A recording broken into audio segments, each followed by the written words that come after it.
Tabungan untuk kurban merupakan program yang sudah berjalan selama 5 tahun. Tabungan kurban dibuat untuk memudahkan anggota BRIMOB yang berniat berkurban.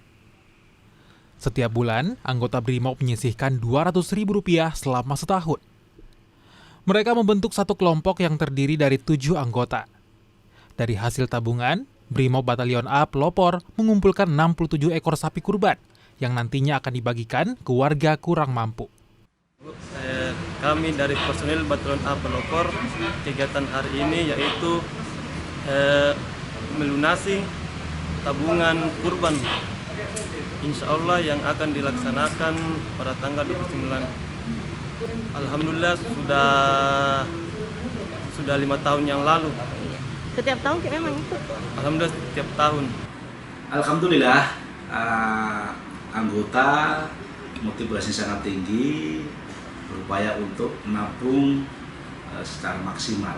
Diupayakan memang anggota ini timbul dorongan, ya, masa orang lain yang punya kerjaan biasa bisa berkorban, kita yang sudah punya gaji ya disisihkan untuk berkorban dan bisa terkumpul setiap tahunnya.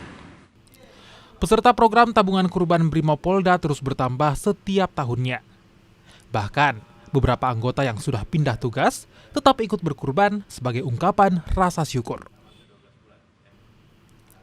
Nila Rustam, Kompas TV, Makassar, Sulawesi Selatan.